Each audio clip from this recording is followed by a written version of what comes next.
Hello, hello, hello, and welcome to another episode of Macca in Your Attic, a Paul or Nothing spin-off show where the guest always shows me their junk. Yep, we're back with another episode, folks. We're going to go through the tit and the tat on the primo Paul McCartney memorabilia. Me and my guest are going to dust off, the stuff that they've hidden away, that they've been collecting, that they've been preserving for time immemorial, and find 5 interesting, cool, fun, rare, strange, sentimental items in their McCartney collections, each hopefully with their own unique story. As always, please check out the Patreon page for access to all of our episodes and early access to episodes. Hit me up on the email at paulmccartneypod@gmail.com and on the Twitter at McCartneyPod. Today, everyone, I'm kindly joined by the exact kind of person I wanted to have since this show's inception, which is basically just someone who knew about the show, informed me they would have worthy Paul McCartney material, and they hit me up. What more could I possibly want? Everyone, please give a warm welcome to Mr. Tim Brownrigg. Tim, what's going on, my friend? Hey, nice to join you guys. Nice to be part of the Macca in Your Attic alumni. No, you are up there with titans like Tom Hunyadi and his briefcase. You are one of the family now, bro. Welcome. Thank you, thanks so much. No, the pleasure is all mine, as always. But let's just dive right into it. When did you first get into the Beatles and McCartney, and when did you first start collecting memorabilia in earnest? Well, I have a very, very obsessive compulsive personality. So as soon as I got into the Beatles, as soon as I discovered the Beatles, I went all in. So it was very swift, very quick. All my memories just kind of bleed into one. But it first started with item number 1. I'm going to try to do this chronology. I'll try to put this through a story. Okay. So my first, but actually I'll save my item. But I first got into the Beatles. It was kind of Macca and the Beatles at the same time. Mm-hmm. My aunt in 1995 got me the Beatles Anthology 1 CD for Christmas. Wow, that's a good gift. So So I listened to it and I hated it, Sam. I hated it. I hated it. This is a guy, like, I knew, Help, I Want to Hold Your Hand, the number 1 stuff. So going, this is like, oh, this is great.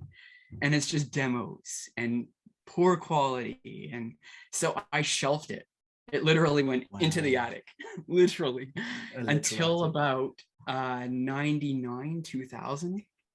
And I was in university with a lab buddy, and he had on went back in the Discman days, and he had on Driving Rain. Okay. and he had and the Beatles 1 album kind of interchanged, and I'm like, you know what, I'll give this another try, and the rest is history. I loved it, and it just went crazy from there. Pretty insane, actually, as you'll see.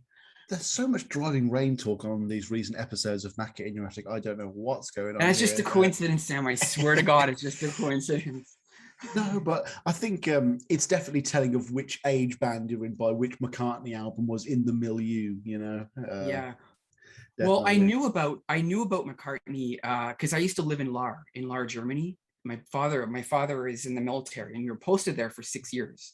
Wow. And in 92, well, whenever the album came out, 92, was it 93? Did Off the Ground come out? Yeah. So it would have been right before I came back to Canada. So it was massive there. It was all over the radio, and I loved it then. So that was probably my first introduction. So I kind of knew Paul before I knew the Beatles, really. It's interesting you should say that, because on my Off the Ground episode of the podcast, I talk about how, well, I parrot information that I've read that, it was massive in Europe. It just wasn't that big in the UK or America. So, oh yeah, Hope of Deliverance was massive in Germany. It was all over the radio. Wow, it's nice to have some first-hand evidence with that. That's a primary source, as they say back at uni. Speaking of your dad, are you the only person in your family who is a collector, or does it? My family shuns me. They at first see, because I'm one that goes out for autographs too. I try when I can, And so I went from stalker to crazy guy to now they're just like, okay, yeah. But you always get put into this bubble, when you get up here, when you're not a normal person. I get that. Been doing this for 5 years, bro. I'm not a normal person either. But my parents' Beatles collection was Abbey Road on CD, the White Album on CD, and they weren't even purchased copies. They were burnt. Okay, nice. And I've never heard them play them in the house, so I kind of had to discover it all myself, which is why I wasn't until about 17, 18 when I really dove in. No, my dad's burnt, illegally downloaded iPod from LimeWire. That's a real relic for me. I saw on your other podcast that you were showing your yeah. That's. I still have mine somewhere. It's a brick. No. I'm sure someone must have been murdered with an original iPod before, like as a. Oh yeah. It was a clue item for sure. Steve Jobs in the Genius Bar with the iPod Generation 1. Yeah. Oh right. So. I noticed we have some sort of room with some sort of collection here, alphabetized. Do we have an actual attic? Yeah, that's or is just this, those are my records. Wow. And I don't my musical taste isn't exclusive to the Beatles and Macca. But I'm quite the music fan in general. I play I played professionally for 1 month. I got paid. I did a few gigs in university playing piano at a bar. That's nice. And then I said that's enough of that. But amateur musician now, and music collector, and that's all those are my records. I have those. None of that is Beatles though. My Beatles stuff is over here to my other side. At least you keep it sectioned off though. Yeah. Oh, and I got the lads up there in the corner there. Yeah. Up there. Yeah. Well, like I recognized Paul immediately, but I couldn't quite make out the other one. Yeah. I was like, is that like a late... that guy? Those guys are whoever those guys are. I don't know what their names are. No, because like when I kind of caught the image, I was like, oh, is that like Steve Holly and Lawrence Juba? Maybe like a late '79 photo. Couldn't quite tell. No offense to the lads, but I don't think they'd make my wall. No, I want a Jeff Britton photo above my bed, just framed, signed. That would be it for me. Do you have a question I ask everyone? Is there a fire extinguisher on hand within arm's reach here? Surprisingly, there's not. Oh, that's two episodes in a row now. We haven't had a fire extinguisher. Got to sort that out, bro. Got to sort that out. I know. Especially the records on the floor, like the records that I've recently purchased that have to make it over there. So even if there was a flood, so there's that. Actually, if I can find it. Check this. I just bought this the other day. I know you're a Weird Al fan, right? Oh, what do we got? Check this out. Okay, here we go. Folks, I love the way he just ran over there so joyously. That was great. Oh, what's it going to be? Oh, what's it going to be? I don't know if you're okay, so are you aware? I didn't even know this existed, to be honest with you. Have you ever seen this? What? No, Weird Al Yankovic, Peter and the Wolf. It's his take on Peter and the Wolf. I've never even heard of that. That's so cool. Found it. Yeah. So I yanked that one right away. You have to check that out, yeah. What is Peter and the Wolf? Is that like a classic tale? Some sort of children's something or I don't even know. It sounds like some sort of mixture of like the Bible and Little Red Riding Hood, Yeah. Are you still looking for all those? Are you still looking for Weird Al pressings? Man, like I go on eBay every other day, and the only ones that are ever available, there's like a Weird Al's Greatest Hits that's always there in Germany. It's got like a £50 delivery. There's the album with Fat on it that is actually quite cheap. Oh, even worse. Yes, even worse. And I might have 2 copies of that. I might send you one. I might send you one. Oh my gosh, that'd be insane. The only reason I've been reluctant to buy it is because it doesn't have a polka on it. It's one of the albums without a polka, and I'm like, I kind of just want him to release a vinyl on Record Store Day of all the polkas in chronological order. That would be cool. That would be cool, actually. Maybe even like a new mix where they all blend together. It's like his Abbey Road side 2. Oh, I'd love that so much. That's a good idea. I don't know why you wouldn't do that. No, I think if you had to show an alien race a brief history of all contemporary music over the last 50 years, just get some Weird Al polkas on. Yeah, who needs to send Stravinsky's symphonies, and just send Weird Al's polkas to them out there for you need Rite of Spring and Amish Paradise. That's all you need to send to Mars. speaking of Amish Paradise, so do you remember the squeeze box that came out? Yeah, were you able to pounce on one? So that was before my fandom, but Eric Calero of a Vinyl Rewind, who was on, he showed me his, and I was very jealous indeed. Okay. So the reason why I asked, because you brought up Amish Paradise, so Bad Hair Day, right? Yes. So when you ordered that through Pledge Music, when it did exist, you had the option for like 50 or 60 pound or whatever was more on top of the squeeze box. You could pick a test pressing of your choice. Wow. I didn't even know and that. That's where this is going. So I picked Bad Hair Day. Oh shit. So there, and so it's and the label is signed by Weird Al. Oh fuck. That okay. Yeah. Folks, so that came with my squeeze. Yeah.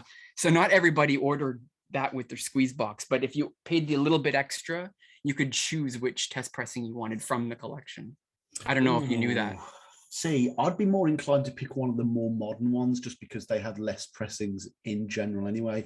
But then again, Bad Hair Day was in that kind of transition from vinyl to CD full. So I mean, Off the Ground's a great example of that. Tom Waits' album, Bone Machine.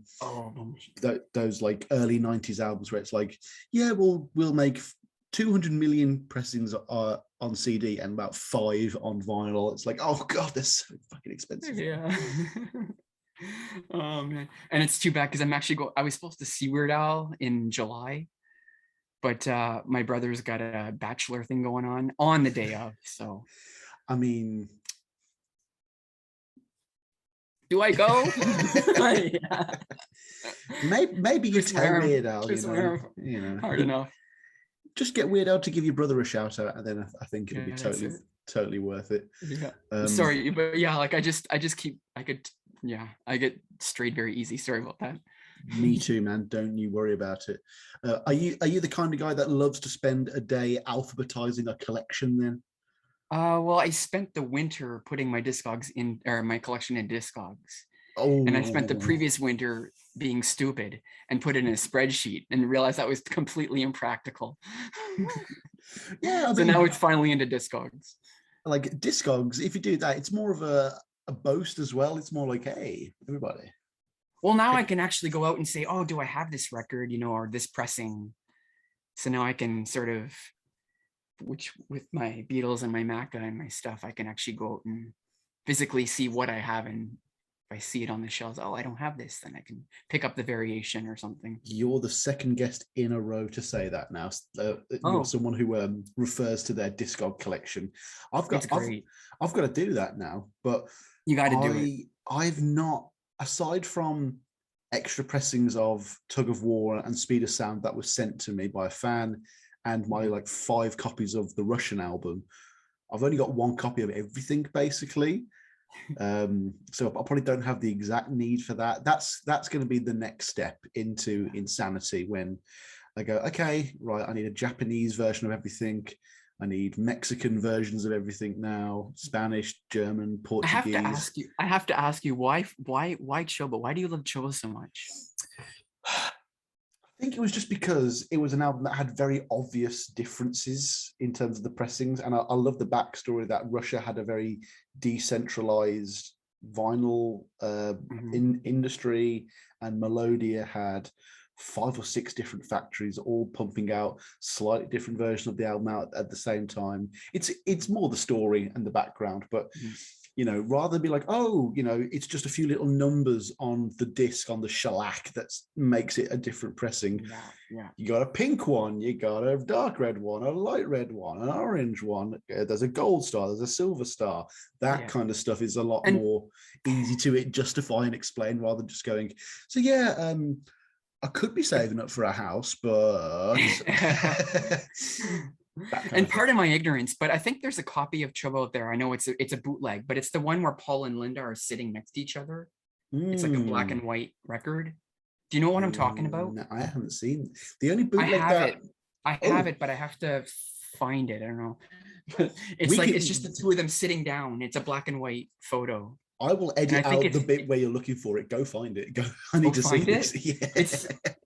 Yeah. Just edit this part.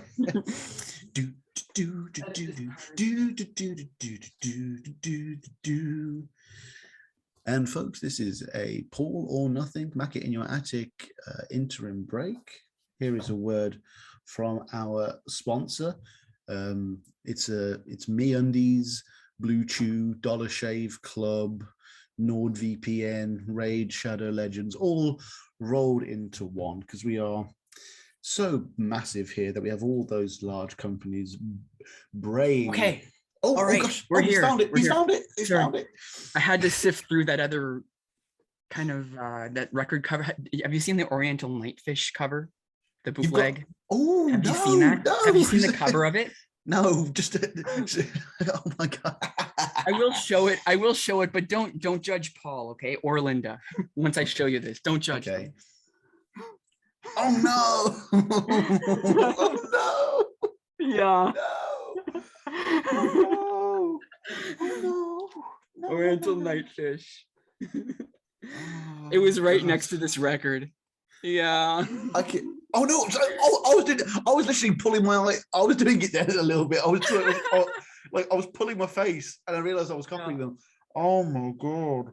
Yeah. No, that's so bad. It's physically. You can't unsee that.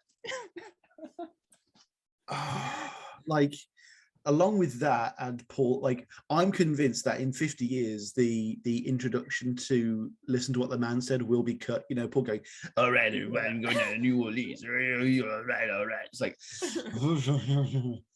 I mean, why hasn't Frozen Japanese been the official title for the last 10 years? I mean, it's only in Japanese pressings. It's like, Paul, just change the name, man. They arrested you over half a century ago now. Yeah. Let it go. Okay, so this is the record that I was looking for. So here's the back. A version of Trouble Chocobo Rock in Russia. And then this is Ooh. Do you know this? I don't know much about it. I've seen the photo before. I know the photo. I don't. Yeah. I haven't associated it with that. Do we have the full track list? I don't think. Can you see that? Yeah. So it doesn't have. Hang on. What's any more? Oh, sorry. Don't get around much. It's a double line. So it doesn't have. I'm going to be a wheel someday. Then. Okay. So that's one of the earlier pressings. Then that is. I don't know. I don't know much about it. I don't know if it's just like a complete throw off. Like the label is. Is it Melodia?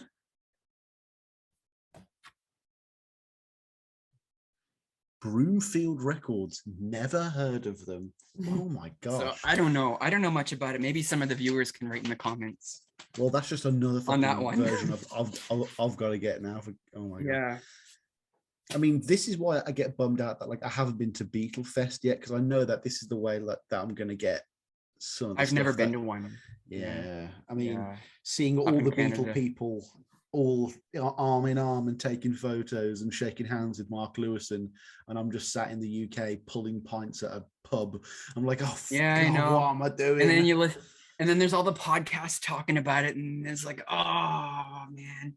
And I'm like, gives you things that give you man cramps, Someone hopefully mentioned my name at least once, even if it was like derisively.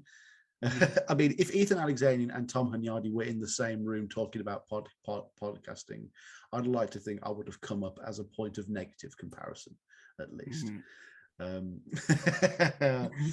I think there's one in Liverpool this year, hopefully, or I may have missed that one as well.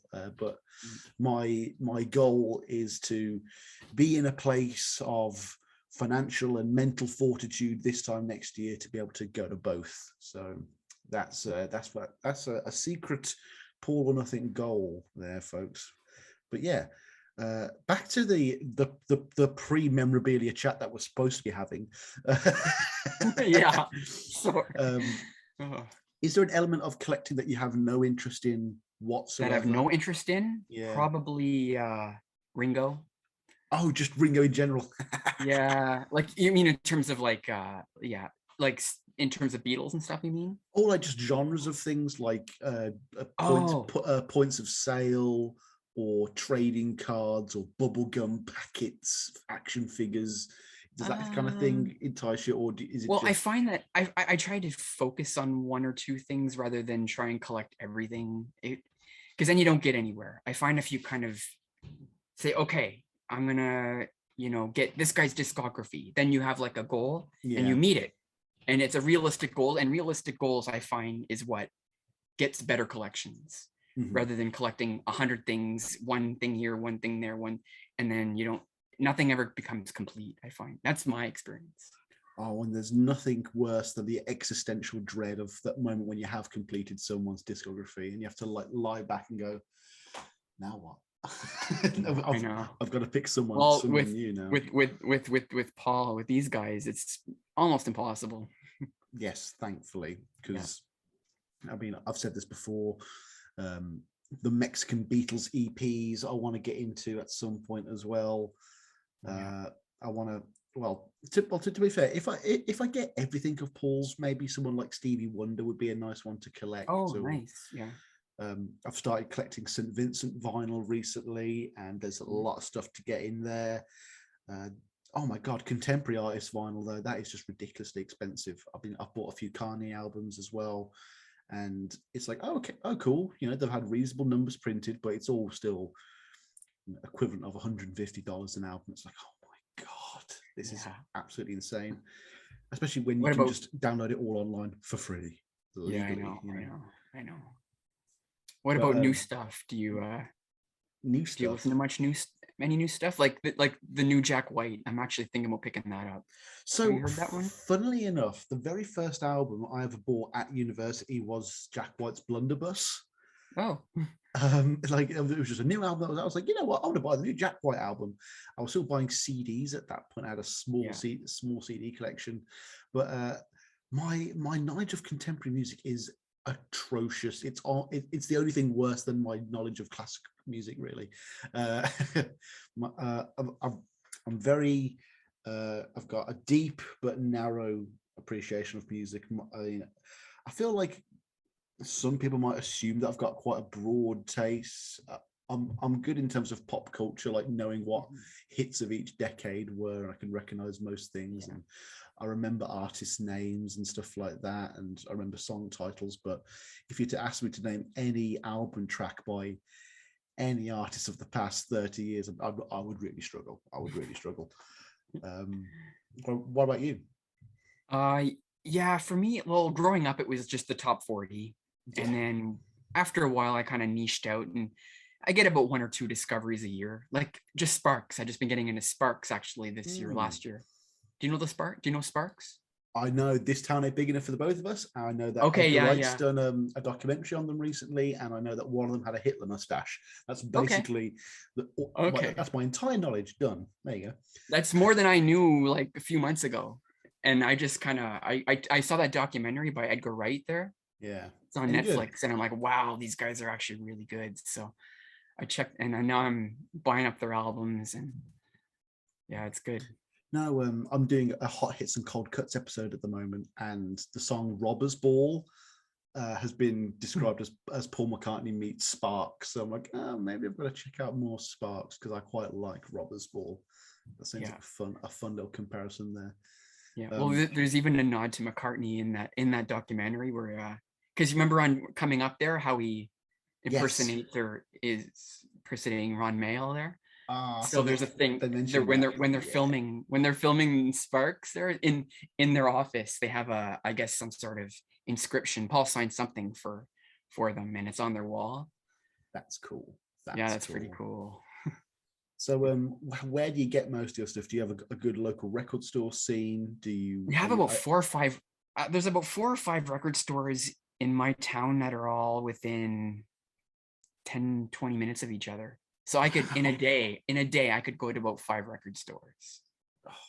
I hate, again, I seem to just be in the worst place for this. Like everywhere I go in the UK, there's maybe 1 or 2 in wherever I visit. Like in Birmingham, which is known as the second city here in the UK.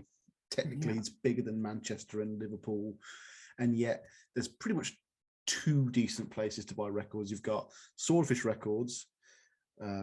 You've got the HMV, which is the biggest one in the world, but it just sells mostly contemporary stuff, and then generic. You know, like if it's got McCartney, it'll be Chaos and Creation and you know, Tug of War and McCartney 2.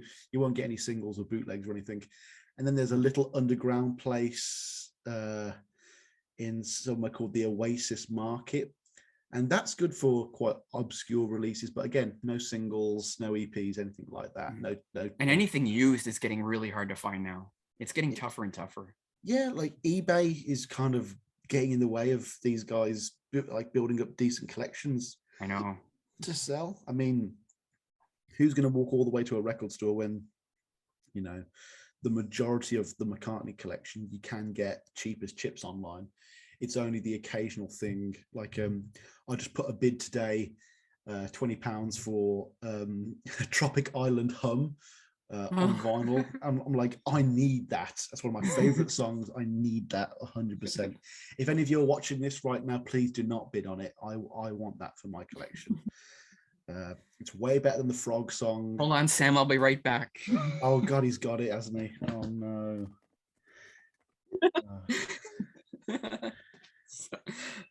Okay. Oh, thank God.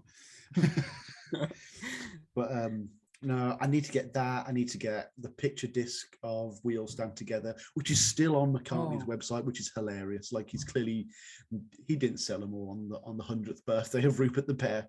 Okay, that's so strange to me that you say that, because the middle, like since last summer to basically Christmas of last year, everything that, well, me anyway, people in Canada, I guess, from what I've heard, have gotten their orders canceled if they ordered through I guess Capital, right, which is his label right now. So all my half-speed master orders that I pre-ordered were canceled.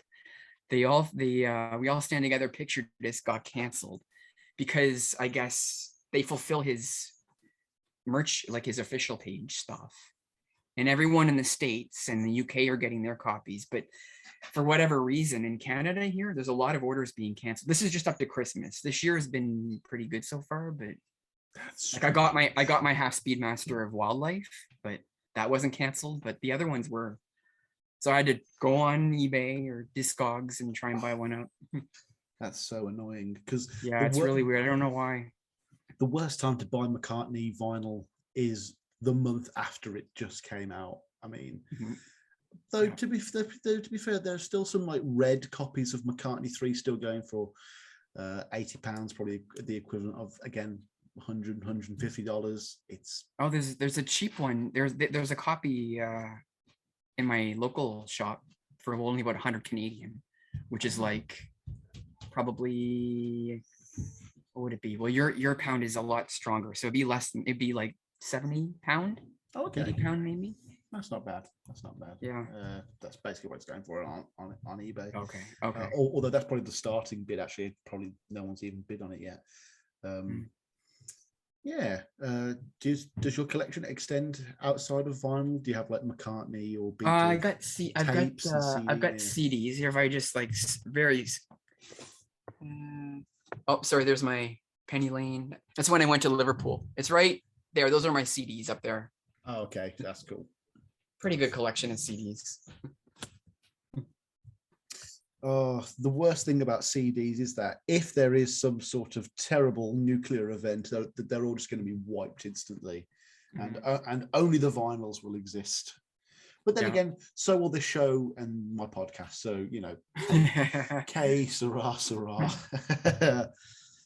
So how do you feel about modern McCartney and modern Beatle product? Did you feel like we're at a point of oversaturation at this point, or is it just a case of well, I don't know how, like right now there's still a market for it and people will buy them. They always find a way to do it, like the half speed map. They'll find some sort of project, some sort of something. They'll find something to market whatever it is they're to resell the music again. But I always think about, I mean, it comes up in conversation all the time, people that are like Ethan's, like you mentioned, Ethan, I was thinking, like the people that are younger or even younger than him, like my little 2-year-old, right? Like he's already getting an interest in the Beatles, but it's like, will it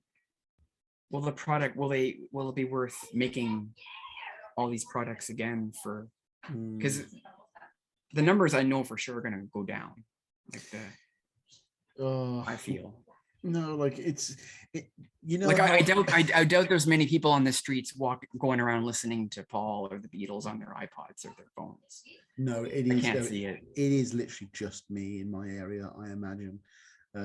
Whenever I cycle to and from work, I sing aloud to myself because I know no one can hear me. But there must be people with their windows open, just like hearing some crazy hairy guy going, "Oh, hey, Soleil!" Just as they cycle past their window, like, what the hell is that? Is that some sort of weird French man? I don't know. On like news channels where it's like, we're interviewing the last veteran who was there on D-Day.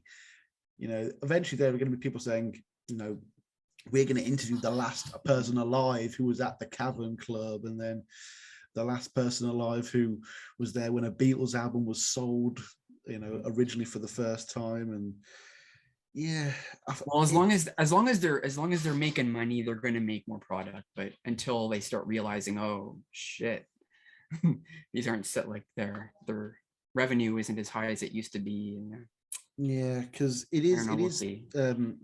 it's known as the grey pound here in the UK. Like certain films like The King's Speech or Murder on the Orient Express, it's mostly being viewed by an older generation. And once that generation goes, the next Beatles release, the next solo Beatles release at that point could be very, very poorly selling. It could be back down to the 80s levels of unappreciation.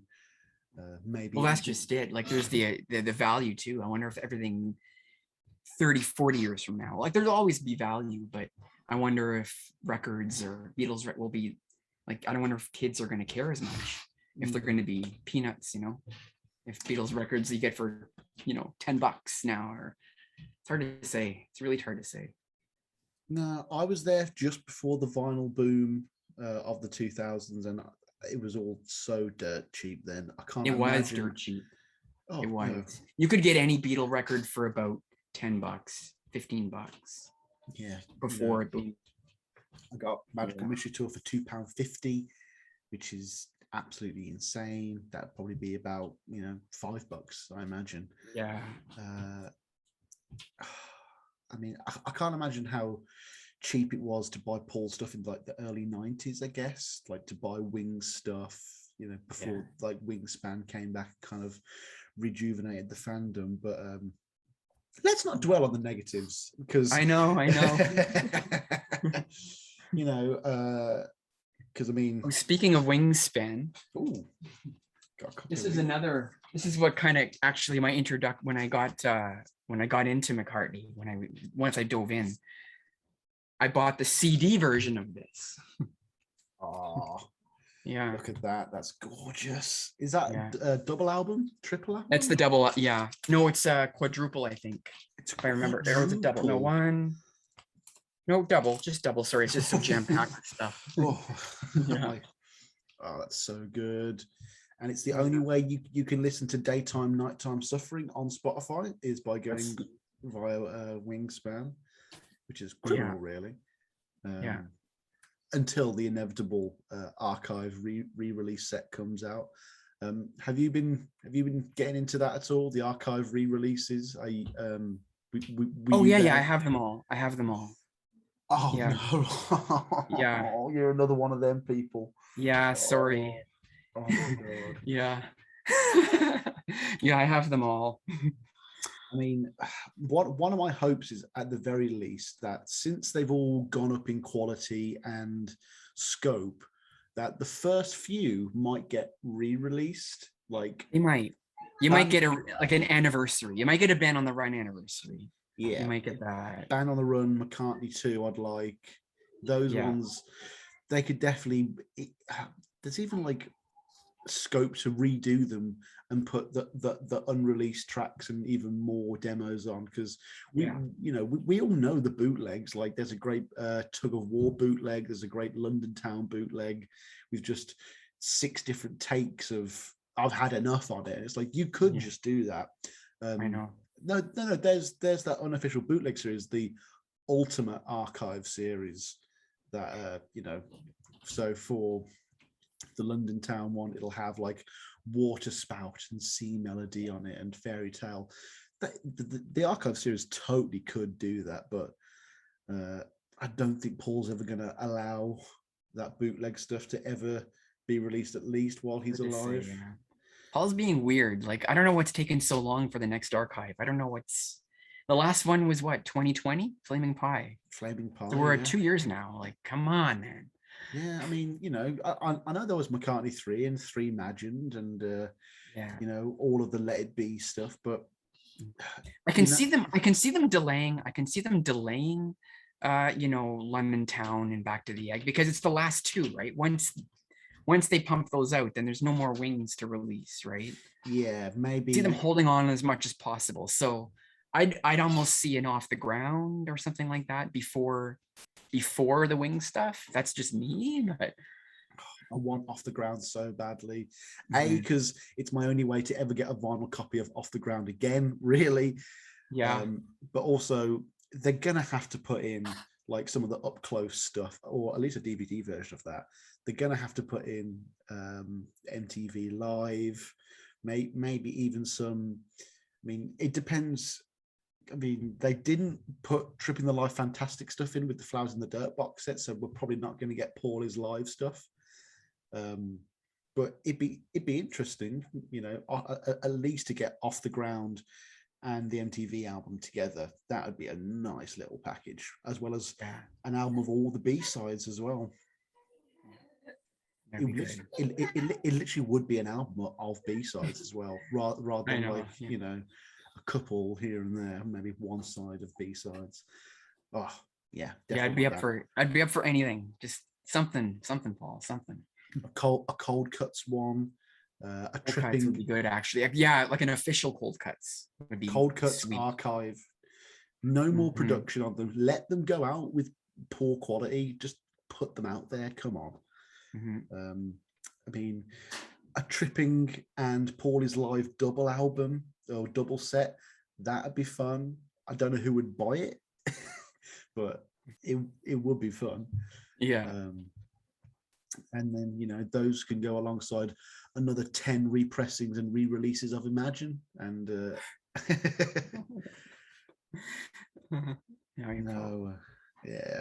So are there any items that have ever gotten away from you? Do you have any white whales that have eluded you? The only there's one. The only one that I could have jumped on, and I just said, that's too much, it costs too much. And of course now, like, it's even more. So I have Paul's entire discography. Like, I have everything, all original pressings, but I don't have Fireman Rushes. I don't have that album yet. I have it on CD, but I don't have the record. And I passed on it when it was like $150 years ago. And I'm like, I'm not going to spend $100 on a record. Why would I do that? Yeah. Let's go on eBay. Let's go on eBay right now. Let's have a man looks up something. I don't want to know. You're gonna make. I don't want to cry on screen. Rushes. Okay. Okay. Give it to me. Give it to me straight. How much is it? There are no listings for rushes on vinyl. Right. So the first one that goes up will be like $1,000, I bet. Yeah, Strawberries Ocean Ships Forest 125. Yeah, I have that one. I have that one. Ooh. Yeah. The third one, what is it? Sing the Changes, is it? Electric Arguments. Electric Arguments. Yeah. The song is Sing the Changes. Only £40. Yeah. Oh, you can still find that in the store here. I still see it in the bins. God. I mean, Yeah. I could just take the last 2 months worth of Patreon and get Strawberries Ocean Ships Forest right now.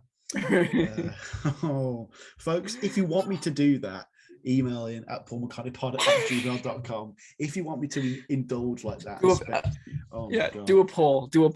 Answer to the masses, Sam. Answer to the masses. Oh my God.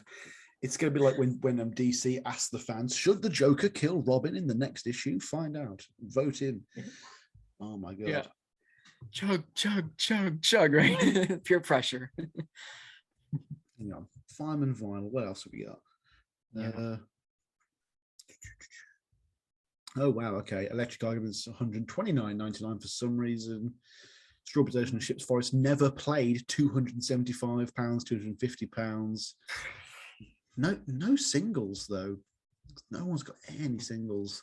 Although the last lad I had on, Beat Bailey, he had a single from Rushes, which is absolutely... Oh, hang on. Vinyl from my attic, electronic and ambient music. Is one of these going to be a Fireman one? I know this is riveting content for you out there, folks. No. Oh, some of the Orb, though. That's kind of Fireman adjacent stuff. That's interesting. Anyway, back to the show that I'm supposed to be doing, not just Sam looks on eBay with Co. Well, I'm glad you didn't find a copy because like buy it now, £20. Sorry. Yeah, that. Oh man. No, Yeah. Have you ever gotten a deal where you almost felt bad for the person selling it? Or have you ever had to haggle, you know? There have been a few. Like I got, you know, it came out in the early, was it 80 or 81? You know, the Beatles box set, with the blue, it was encased in blue. And the gold signatures on it, yeah. And the gold signatures on it. I got that, like all three of them. So the EP, the LP, and the EP, the LP, and the 45, whatever that second EP one. I got all three of them, the full set, for like $200. You robbed that person. Robbed them blind. I robbed them. No, it always seems like it's the children of people who bought them who just have no idea. They haven't gone online. They haven't gone on Discord. It's just the right place at the right time. It's what it really comes down to. Even this, I got this for a really sweet deal. Just a few months ago. This thing, why has everyone got this but me? Okay, I'm good. Okay, I got that for a really sweet deal, like $50. Paul McCartney. What's the album called again? Run Devil Run. Run Devil Run. The singles. Let's see how much I can get this. £214. I don't think I can afford this, folks. It's no joke, man. It's no joke, Sam. Oh, no joke. Oh, it's crazy being a Macca fan right now. It's not the right time. It's not the right time to start collecting. It's not the right time. You should have all. Okay, here's one, £149. That's a little bit better. Might have to 250. Oh my God! I might have to subtly hint to my mother what I might want for my 30th birthday here. Oh God, look at that! Oh, it's so beautiful. £160. Yeah. Oh, it just says click and collect right now. Just one press of the finger, and it's mine. But you know, that's also nearly a week's wages. Yeah, I know. Yeah, it's like, oh.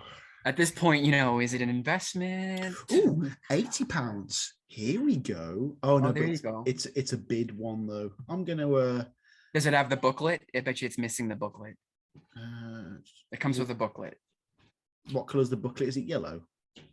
There's like a little yellow. It looks like riveting content. Contents have never been removed. Complete. Okay. There you go. Oh my god, folks! By the next episode, I could have this or a copy of Strawberries Ocean Ship Forest. I think. I mean, I haven't looked at Run Devil Run yet. It's one of those few Mccartney albums where I've heard none of the content from it whatsoever. It's so just covers, but on this though, there is a single. There's a single that's not on the album, so it's kind of if there's an incentive to get this if you're not going to get the record. Yeah, at least it's not like what Paul did with Three Imagined, where he was like, oh if you buy the vinyl you get the Idris Elba remix. No. And I totally won't release it on Spotify 2 months later or anything like that. And it's like, oh, Paul, you sneaky bugger, you did us in there. Yeah. I still listen to that album so regularly. If I just want something to chill out to and focus, nice modern contemporary ambient pop remixes. Yeah, absolutely love that album. Not a fan. Remixes, not so much. It depends on the remixes, but generally not a fan. Generally, I mean, some of them are kind of clever, but the remix of Sliding is the least altered remix possibly in the history of music. Yeah, I know. It's just getting the very speed and going ever so slightly, and turning the bass ever so slightly up. Yeah. It's a remix going to collect my paycheck now. I was I didn't mind the Khruangbin. Is it? Am I saying that right? I think it's Khruangbin. Their version of Pretty Boys. Yeah. I kind of like them. I have one of their records. It's actually really, really cool. Really, it's pretty jivey. Good for smoking pot too. And no, I'm not gonna lie. Around the time of St. Vincent's version of Women and Wives is when I really, because I downloaded a few of her songs and made a playlist on Spotify years ago. But after I heard that, that's when I went back and I listened to her albums in full. And because of that, I bought her latest album, which then won the Grammy, which is probably going to be the only time in my life where I will have a new album that's won the Grammy from that year. So that was very fun for me. That's pretty cool. So is there anything that you know that you would never be able to add to your collection because either it doesn't exist or there's only one of a kind or it's a bit too fantastical? What would be your dream edition? Even if it's a Ringo original drum skin from '62. Is there anything you'd probably probably sell your soul for? Yeah, I don't know. I mean, everything has and it's just money in the end, right? Like you could. Like I passed on a few. Like I could have got a set of Beatles autographs, but I passed on it. So I think if there was one thing before I leave this earth, it'd be a set of Beatles autographs, maybe. You know what? I've never. But pressing like records and things like that, like I mean, it's just money. Like I'm sure you could find one or settle on a price somewhere down the road. But things that.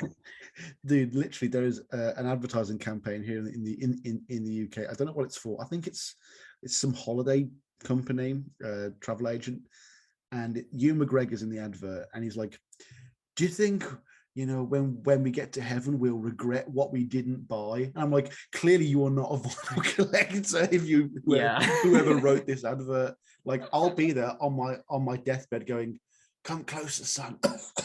Come closer. Have you found a copy of Rushes yet? No. He's fading.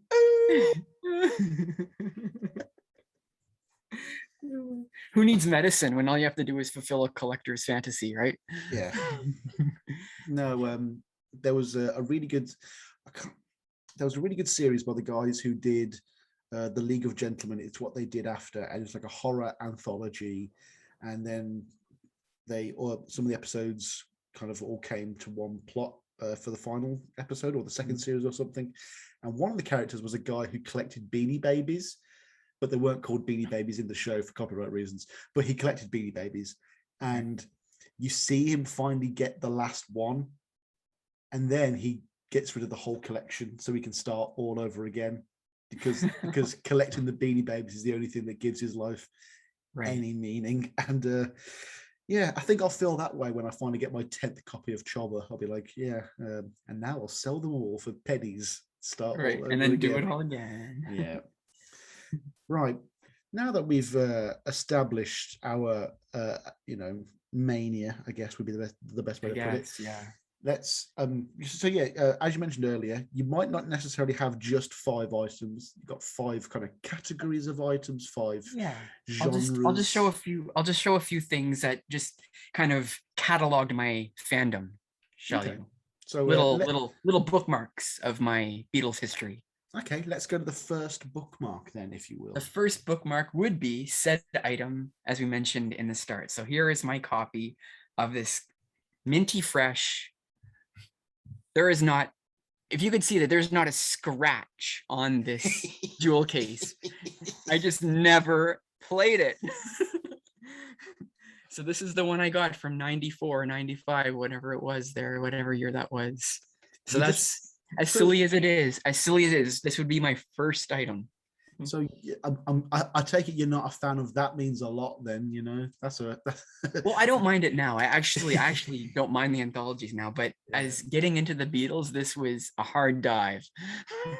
No, my uncle had, well, no, he wasn't really my uncle, he was my aunt's new husband, and lovely French man, Maurice, and he had them in one of his cabinets. I remember when the whole family was like in the other room having adult conversation. I was just there looking over this album. I was like, there's how many songs on this what?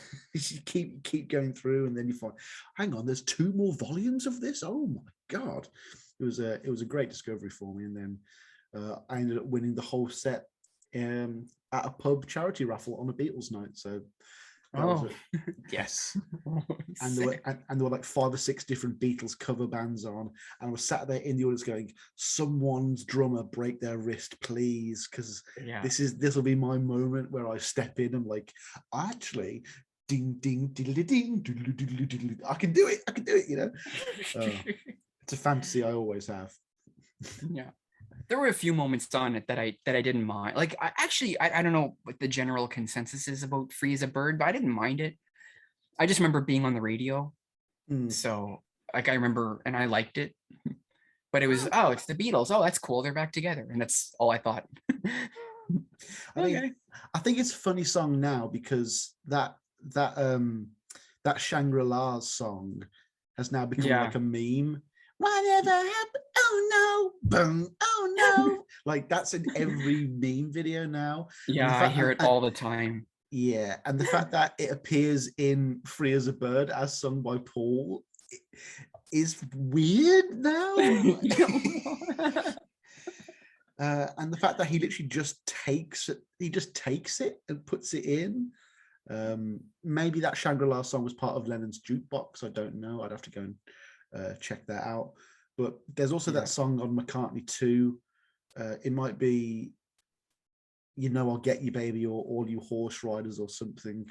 And it starts with him going, Shangri-La's versus the village people. Like, again, in a problematic accent. That was me doing an impression of his accent. Doesn't count, folks. Oh my God. So yeah. Yeah, so that's number 1. Now, so fast forward, okay, so it takes 6 years to actually like these guys. And so I got introduced, so I see Paul McCartney for the first time, okay, in concert. So I was collecting CDs before records, so I'm trying to keep records out of it just because I don't know, just everyone's got records, but so I'm just going to show you kind of. So the first time I see Paul was Chaos in the Creation tour. Okay. And I had the nerve. So I bought the program, right? Right. The Chaos in Creation program. Oh, it's sweet. But I had the nerve to get the band. Oh, wow. They actually signed it. Rusty, Abe, Drozel, there's Abe, there's Wicks, and there's Brian. That's so fucking cool. Yeah. That's so awesome. Oh wow. They're just the regular tour guide that got that. So I had the nerve to just, you know what, I'm doing it. So I got them. So Paul was nowhere to be found. Paul was nowhere to be found, but they were just on their bus because they take buses, and then Paul does his own thing, right? So. And no, you can't just say they were on a bus. Talk me through. How do you know what bus they're on? How do you approach this bus? What obstacles are there? How what are all this the happen? what are all the tricks? Yeah. You just were you hiding under the bus like Max Cady in Cape Fear? Like you strapped yourself. Sam, don't tell anybody. Don't tell anybody. Oh, no, I just put two and two together. I saw massive tour buses, and I just kind of hung around and waited and was patient. And I bought the program before the show, and as any Macca fan, we all show up early, right? We're just too excited. So, and yeah, they were super nice. They still are super nice. No, me and my friends. Well, actually, one of my friends who I saw Paul with, we went to the Bare Naked Ladies a couple of weeks ago.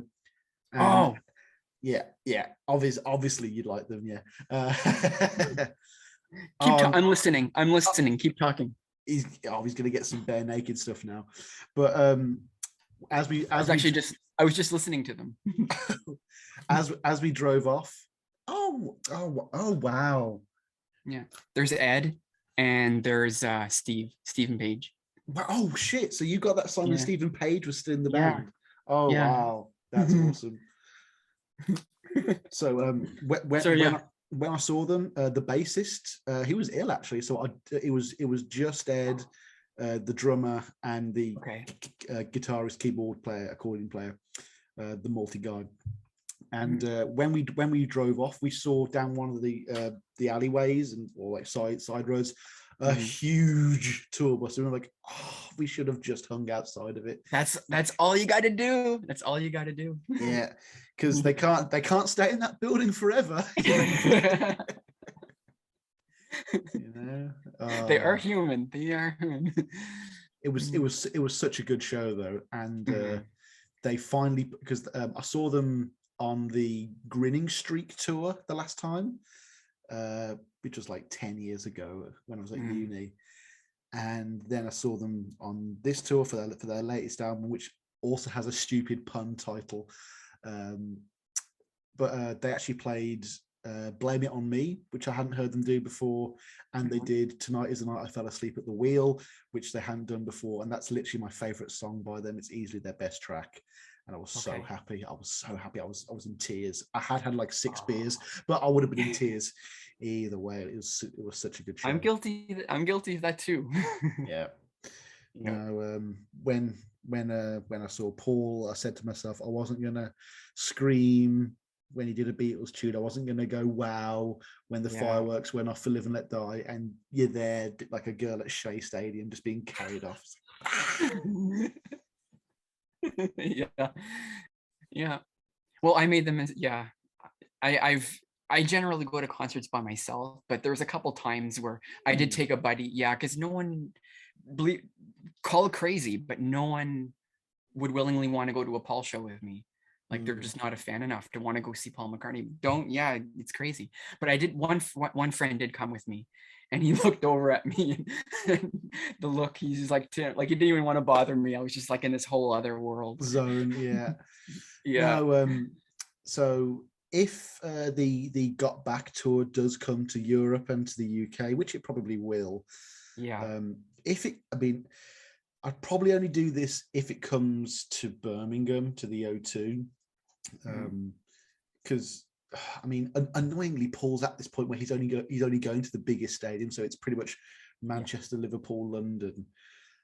Birmingham's not the most massive. It's it's only like the top 10 in the country. But if he did come to Birmingham, the only person I could conceivably take would be my mum. I mean, it would be a lovely night. But yeah, my friend Tom, who I went with before, he was like, "Yeah, I've seen it now." Have you seen him yet? Yeah, back in 2018.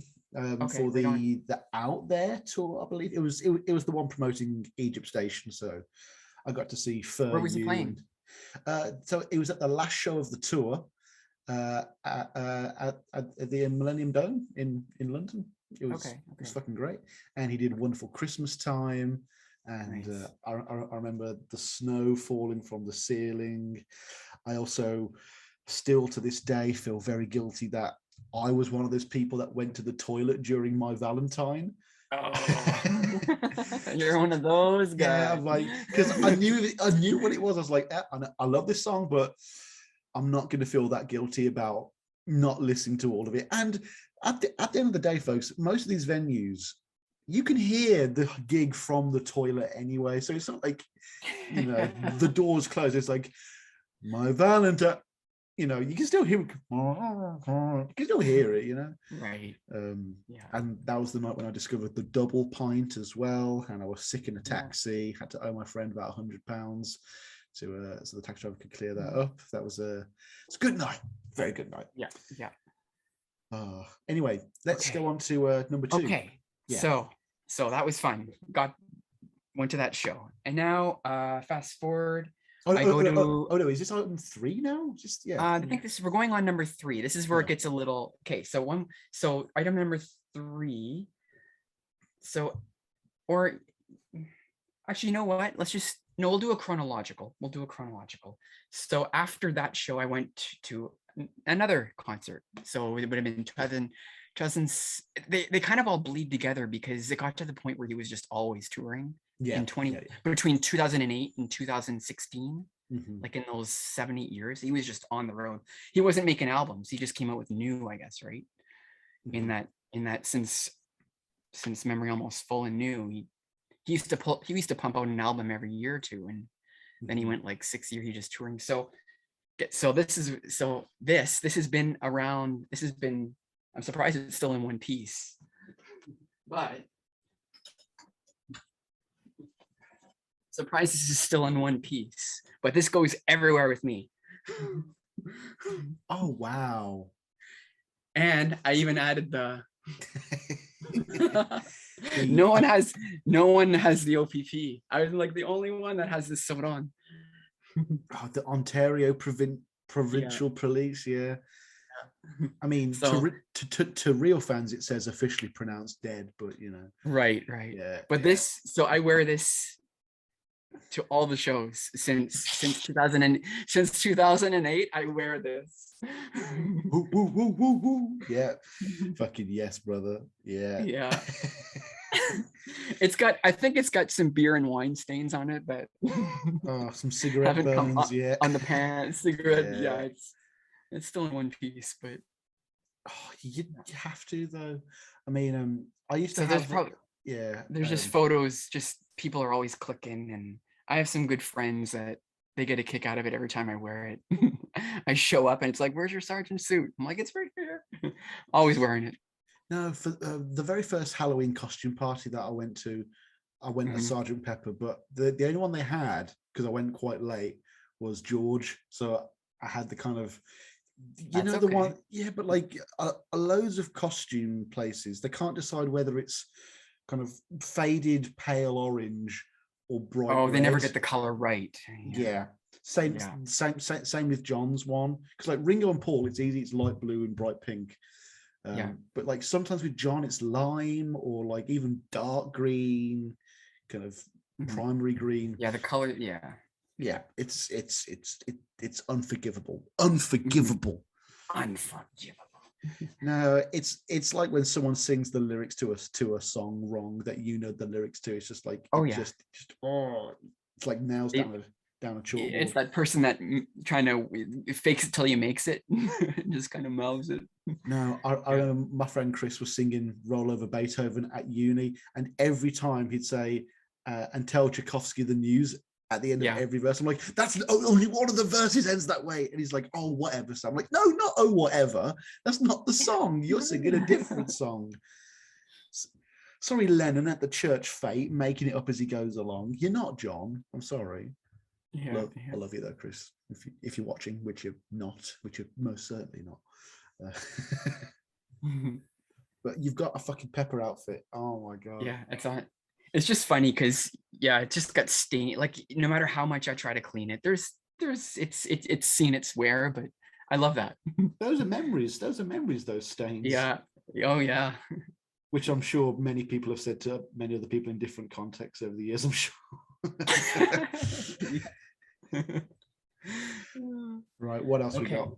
So from there, so this is, so by now this is, I'm full, like we're all in, right? Mm-hmm. So I was gonna save this to the end, but you know what? Let's just go through the motions here. Let's keep it interesting. Mm-hmm. So I get really clever, and I said, well, if I can get the band, well, let's try and get Paul McCartney. So I take my record to the I got him at the airport. Okay, so I take my record. Okay, I go to the airport. Okay. So when he's boarding a plane, you've got so he's not so people with money don't take the what is it called, the main terminal, right? Yeah, they're not going to go there. They have like a private terminal. Mm-hmm. So anyone coming in and out is going to use the private terminal. So I got him on my Let It Be record. Oh my fucking god! And you see that? I know the glare is bad, but can you see that? I can see it. I can see it. Oh my god, it's there. It's there. Oh my god! And was this on the tarmac of the runway? Were you arrested by the police? Basically on his way. So I have a photo. Do you want to see the? Do I want to see the photo? Of course, I want to see the. Yeah. So I got a couple. So there he is. Oh. There he is in the car. So I got him in the car. And it wasn't anything. It wasn't like I wasn't having a pint with the guy or anything. It was very quick. Was this Chaos era, Paul? This was right between Chaos and it was in 2007 I got him. Yeah, he's still got the short after, brown hair there. Yeah. And then there's just another, he's a little no more photographs, no more autographs. Yeah. Oh my god. But yeah, so it's just nothing, no special story or anything like personal, just just doing the legwork myself, and then a year later I added Ringo to it. Oh, there's a little Ringo down there. There it is. There he is. Not sure how well you're going to do with the other two signatures. There's Ringo. Yeah, this is right before he stopped signing. You might have been the guy that pushed him over the edge. Well, I didn't mail anything to him. Dear Marge, thank you for sending me your photo, sending me the painting. I've hung it up in the office. Yeah. Oh my god. So no more autographs. Tim Brownrigg has pushed me too far. He's broken into my house 3 or 4 times now. He's stolen my red coat. Speak of the red coat, what state is the Rock and Roll Hall of Fame in? How far of a travel would that be for you to go and see the new Get Back to Let It Be exhibit? Would that be? Oh, it's far from me. I'm way up in Canada. Yeah, no. Yeah. I was thinking that. Yeah. I kind of want to go. I mean, I'm annoyed that Kenneth Womack has got a special pass there to go, a VIP pass to go around by himself. I'm like, I need that pass. He was on my podcast before he had his own podcast. Let's just get that clear. Let's get that clear, folks. For the record. Yes, and he's the only guest I ever had on where I did the backstory to the album with the guest. So a lot of it was me just reading out facts about Venus and Mars with Ken Womack going, yeah, 76, 75, yeah. And after that, I realized, doing 2 parts, Sam. Do it in 2 parts, son. Nice. and then that quickly became do it in 2 episodes. and then for Flaming Pie, it's now 2 episodes of backstory and a live episode. I'm not sure if I'm going to have your Flaming Pie was good. I really enjoyed that one. Yeah. Oh no, thank you. No, I am very proud of that. That's the most research I've ever done for an episode by far. Even though the Paul is Dead one was 3 parts, a lot of that was supposition on my part and just me ranting for hours on end. Well, a few parts crack me up there, like the part where when it got to Young Boy, remember that? And I think that's one of my best jokes. And I was telling you about James. Yeah, remember I told you about James all. Yeah, so if you're sharing that, I'll let you share that on your, if you're going to keep that email. No, I won't tell the story here if you're going to share it later. I think I may have already done it on an episode. Did you? Hang on. Okay. On man, look something on hitting my Gmail.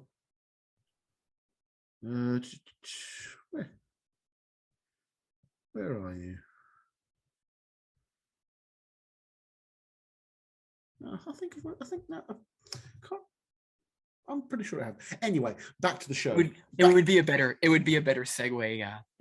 When you do it on your, then tell it here, because they won't have context if they haven't seen your other podcast episode. Did you say, was it a Facebook message perhaps? Yeah. Hang on, let me, folks, just wait a second, everybody. I just had to tell you that story. I had to. Yeah, it's going to be one of the big ones, isn't it?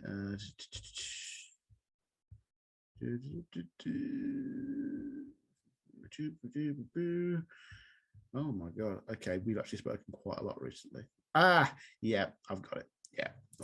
Yeah, I'm gonna add that into the next episode. Then that'll be the next episode of Paul and I think. Just because that joke, yeah, you have to watch that episode in order to get the context.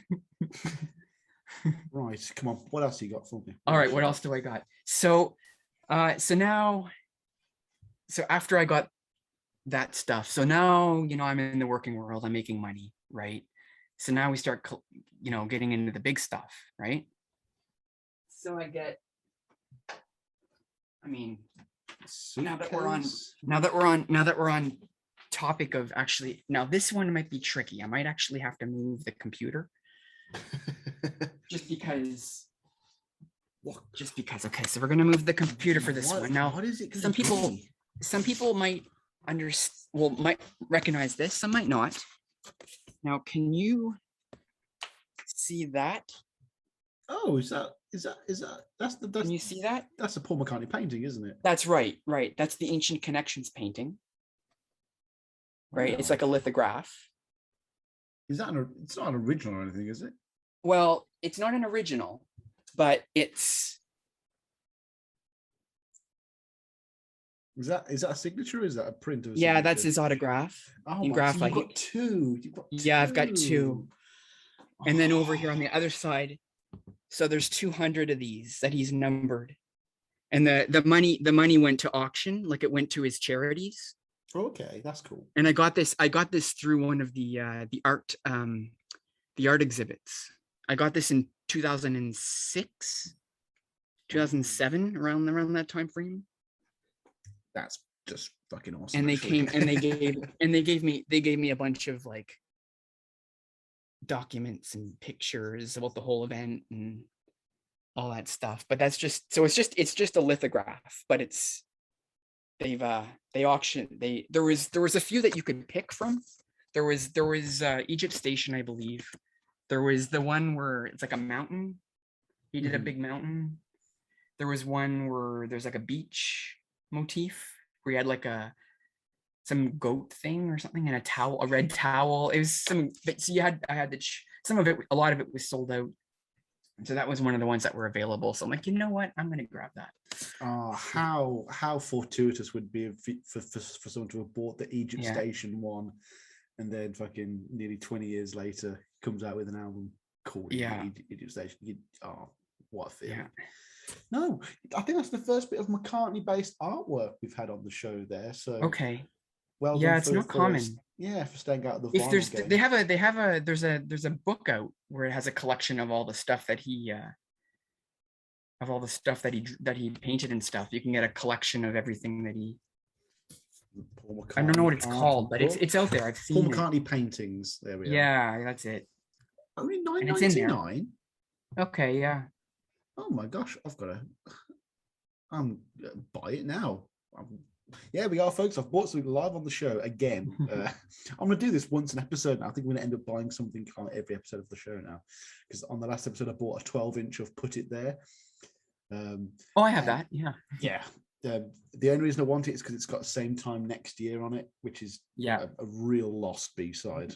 One of the best. Oh God. Surprisingly, I have to get a copy of. I need the 12. I want the maxi of My Brave Face, so I can get the B-side, which I believe is Flying to My Home, right? Yes.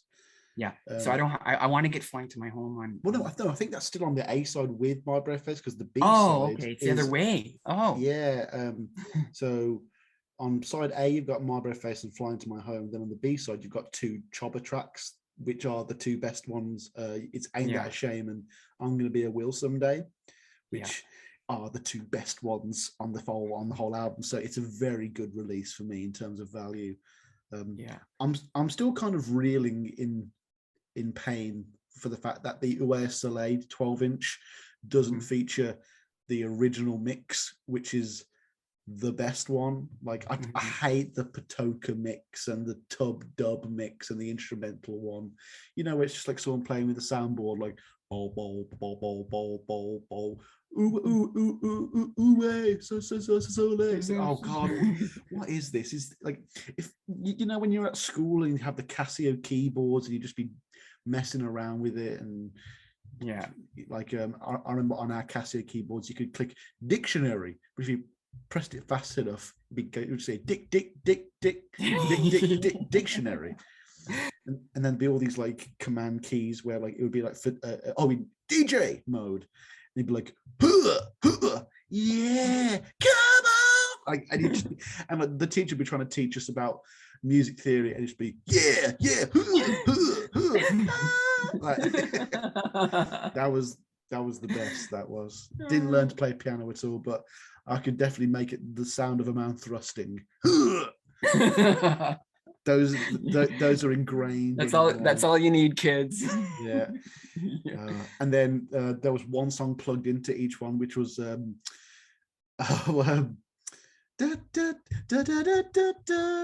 that Ricky Martin? Ricky Martin. Martin there. It's not She Bangs. Living La Vida Loca. Living La Vida Loca was built into it.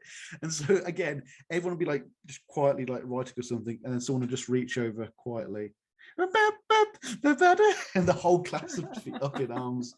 Love that shit. Ooh, I can't believe we're talking about Ricky Martin. Yes. We've spoken about Weird Al, Ricky Martin. It's this is that's the kind of show this is, folks. I could talk about anything. You got any more I stuff? got a couple more things. One cool thing is like I did end up getting to Liverpool, and I went to actually see the that Liverpool 08 show. Remember that show he did? I'm doing an episode about that. Are you doing it? Yeah, right on. Well, if the guy who I originally planned to do it with can't do it, you'll be more than welcome. Oh yeah? Here's my ticket. Plus special guests. And then they had the Kaiser Chiefs on. It's a little and there was actually a band I actually didn't mind. They're from Liverpool. But they're not big around here. No one will ever know them. The Zootons. Oh, they had the Zootons on. They played. Yeah. They're famous here because they did the original version of Valerie. Where's the Valerie? Why won't you give me your love? Great song. Trying to find Liverpool sound. I'm just seeing if it. I haven't looked at this in a while. Yeah, so Kaiser Chiefs. There's the picture of the Kaiser Chiefs. I remember the Zootons had a really sexy saxophonist as well. Yeah. Low key as well. Their version of Valerie is. I guess that was it. Amy Winehouse's one. Yeah, there they are. It's the only Zootons. Yeah, man. What happened to the Zootons? I don't know, but I did buy a CD while I was over there before I flew back. I was impressed. I liked them. No, dude, there was a lot of bands around that time that kind of did a Hmm. couple of albums and then just disappeared. Like you had the Fratellis, you had the Ting Tings, LaRue. I really liked around that time, and then they all Yeah. just kind of fluttered away, and all that was left was the Arctic Monkeys. They're like the only band from that time that are still around to this day. Franz Ferdinand as well. You don't hear of them anymore. Oh, not really. No. Well, I never really listened to Franz Ferdinand, but I did. They collaborated with Sparks on an album, so I know them Hmm. better that way. That's interesting. That's cool. Oh, and we've talked Mhm. about Sparks today as well. I know. I So, know. Uh, come on, just keep showing me stuff, man. keep showing you stuff. Okay. I'll tell Well, you when I'm bored and I want to. I got the band, but I just put our man here. You know, remember these guys? Are they? Is that The posable? Hamilton sets. Yeah. Oh no, I've never seen them. Oh, you looking never up. seen them all? I'm looking. Oh, I'm looking on eBay. I'd have to pull up the box to get the other lads, but I just took Paul Beatles, out. But Hamilton, just put Hamilton. I think it's from the 90s, if I'm not mistaken. original Hamilton figures, £225. Oh my gosh. There's Paulie. But hold on. I'll get the other lads if you want to see them. No. I'm looking at them right now. Oh, actually, yeah, fuck it for the. Yeah. This show's not just for me. I forgot. The audience probably want to see them. Yeah, it's a very Okay. Yeah, folks, these are really cool. Ooh, Beatles rooftop. There's Johnny Boy. I mean, Missing they don't look terrible compared to other sets that you see, you know. And there's Georgie. Oh, Georgie lost an arm. Oh no! Oh, God. That's okay. No, it's just like they stick right in. It's like a Oh right. peg. Okay. The peg just has to go back in. Near mint condition, you might say now. Okay. And then the old Ringo. He's on his drum kit there. Missing his arms. I as took well. the other ones are off their stand. So yeah. Why are they not on display all the time? I would be proud. They were on display, and then I got some requests to take them away. Take it away. Plus the records were kind of taken over, and I need to make space for other things. Have you had to sell anything off, or has it just been packed away in boxes and stuff? No, I have not sold anything yet, man. No. I remember an ex of mine, her dad. One of the highlights about her dad was he was a massive Beatles fan, an original Beatles fan. He was a lot older than my own dad, for example, and he had a Beatles room, and he had like all the Yellow Submarine action figures, and he had like newspaper clippings from the 60s and shit, and bootlegs that I'd never seen before or since. I don't know whether he made them himself. I don't know. Weirdly, dude, on the same page as the Beatles Hamilton action figures, I've got a listing here. The Secret Life of Adolf Hitler DVD for £2.98. Why is that on here? What the hell is going on? What is happening? Crypt of the Living Dead, The Lady of Burlesque with Barbara Stanwyck. What? The eBay recommends page is very weird indeed. Yeah. Come on, anything else? Come on, what do you got? Okay. Got some more stuff. So I have some pretty interesting promo stuff. Do you want to see some promo stuff? Yes, and stop asking. Stop asking. You know I do. All right.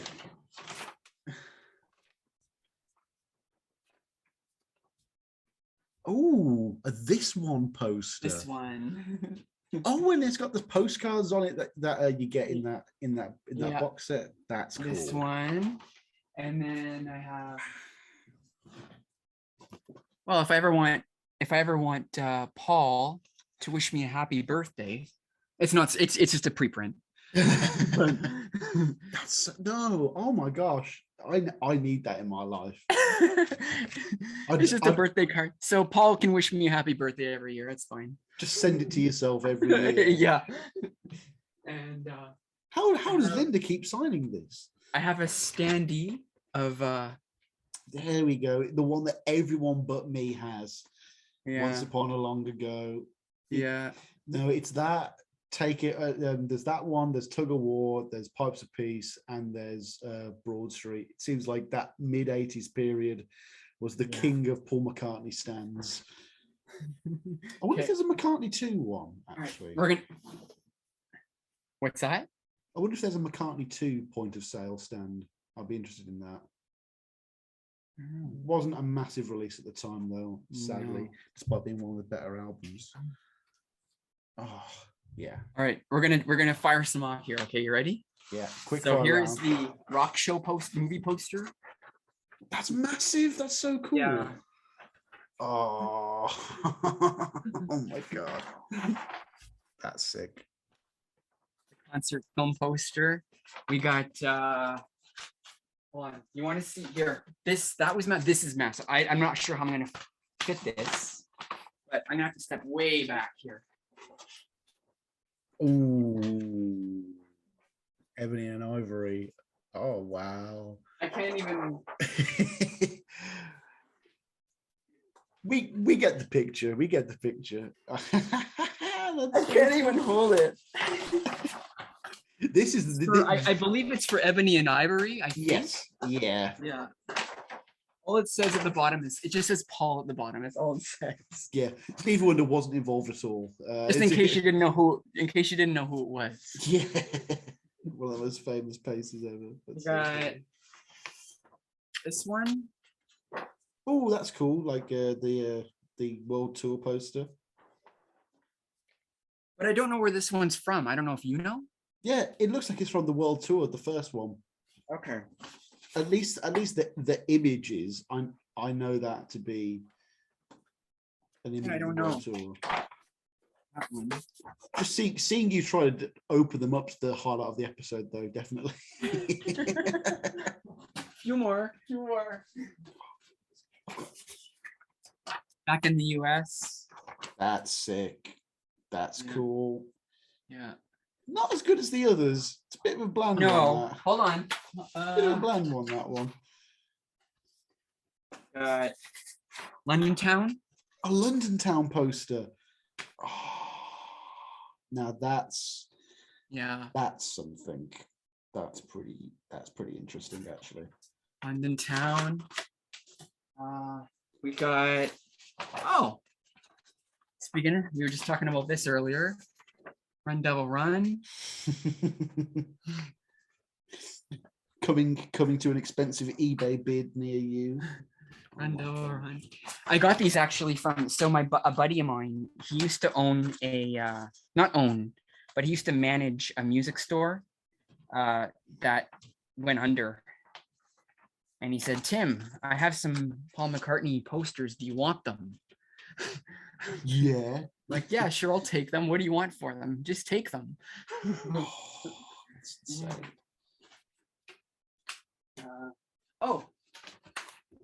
Wingspan. Oh, Wingspan poster. Oh my god. And then on the other side. Oh, that's nice. That's cute. Yeah. Oh, I would have all of these framed.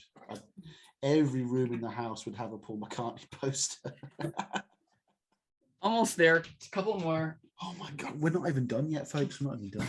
And on the Run. There we go. Is that this is the 25th anniversary of the CD. Yeah. That's still pretty fucking old. Wow.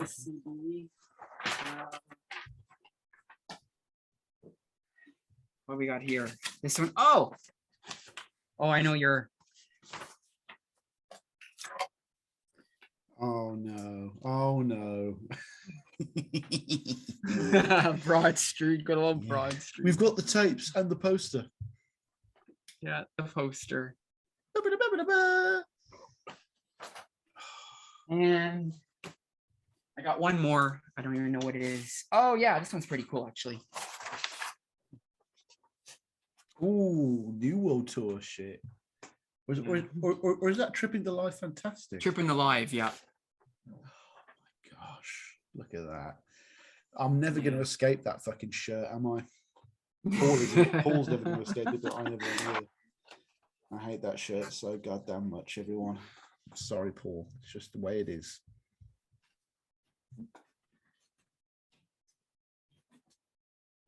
And like any good amateur musician, I got myself a Offner. Oh, for God's sake. That's excellent. No, Yeah. the violin, you've got to have that. You've got to have that. Yeah. Oh. So that's just, I just blitz fired a whole bunch of stuff there. Yeah, that's what I took out. I have more, but that's what I took out. No, save more for a potential second appearance, dude. Okay, sure. You never know. Sure. You know what? I'm pretty Talk about overwhelmed records. there. We can talk about records next time. Yeah, we'll do records next time. But for now, that has been your non-record ephemera in your Macca in your attic. Tim, thank you so much for showing me all of that stuff. That's been a real roller coaster of a ride there. Normally, yeah, it was a pleasure showing it, and just basically just a little bookmarks of my journey as a Macca fan. No, it's been really fun, man. I like the chronology of it. I like how non-vinyl based it was, even though at the start of the episode we have some crazy vinyls actually. And like any That's good just episode, what came up in conversation there. I just figured I'd pull it out and show you. I really appreciate it, man. And like any good episode of either Paul or Nothing or Macca in Your Attic, lots of lovely digressions as well, as per the usual. But yeah, folks, you've been watching another episode of Macca in Your Attic. I've been your host, Sam Wiles. This has been my guest, my kind, awesome guest, Tim Brownrigg. Thank you so much for coming on, dude. Peace and love, everyone. No more autographs. Thanks for having me. No. Pleasure's no all more. mine. No more items. No more items. No more items. No more lonely nights. Peace and love, everyone. Take care.